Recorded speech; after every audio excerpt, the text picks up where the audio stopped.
যিজনে অপেক্ষা কৰিব জানে তাৰ কাষত এদিন নহয় এদিন সকলো বস্তুই উভতি আহে। যিয়ে সঁচা ভালপোৱাৰ মূল্য বুজে তেওঁ হাজাৰ আঘাত সহ্য কৰিও আকৌ উভতি আহে। সম্পৰ্ক সেইটোৱে য'ত বহু দূৰত্ব থকা স্বত্বেও কেতিয়াও গুৰুত্ব নকমে। এনেকুৱা মানুহক কেতিয়াও ভাল নাপাবা যাৰ প্ৰয়োজনৰ বাহিৰে তোমাৰ কোনো মূল্য নাই। তাকেই ভাল পোৱা যিয়ে প্ৰয়োজনে অপ্ৰয়োজনে তোমাৰ প্ৰয়োজন অনুভৱ কৰে। মূল্যৱান বস্তু হেৰাই গ'লেও ইমান কষ্ট নহয় যিমান কষ্ট হয় প্ৰিয়জন সলনি হৈ গ'লে।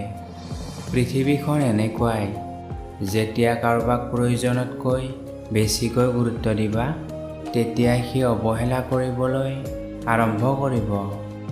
জীৱনত কেতিয়াও কাৰোবাক পোৱাৰ কাৰণে নাকান্দিবা, কাৰণ যাৰ কাৰণে তুমি কান্দিবা সি কেতিয়াও তোমাৰ নহয়, আৰু যি তোমাৰ হ'ব সি কেতিয়াও তোমাক কান্দিব নিদিব। জীৱনটো সুন্দৰকৈ সজাবলৈ সুন্দৰ মানুহৰ প্ৰয়োজন নহয়, প্ৰয়োজন হয় সুন্দৰ মনৰ মানুহৰ। জীৱনত বেছি কিবা প্ৰয়োজন নহয়, প্ৰয়োজন হয় মাথো দুটি হাত, যিয়ে বিপদৰ সময়তো টানকৈ ধৰি ৰাখিব।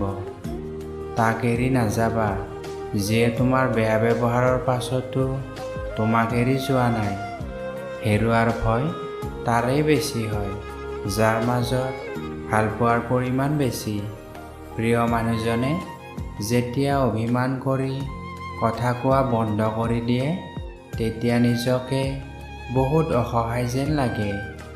সপোন ভাঙি গ'লে পিছদিনা আকৌ আহিব, কিন্তু মন ভাঙি গ'লে কেতিয়াও আগৰ দৰে জোৰা নালাগিব। ভালপোৱা মানুহটিক কেতিয়াও দুখ নিদিবা। তোমাৰ ভালপোৱাই যেনেকৈ তাক সুখী কৰি ৰাখে ঠিক তেনেকৈ তুমি দিয়া দুখবোৰেও তাক বহুত কষ্ট দিয়ে।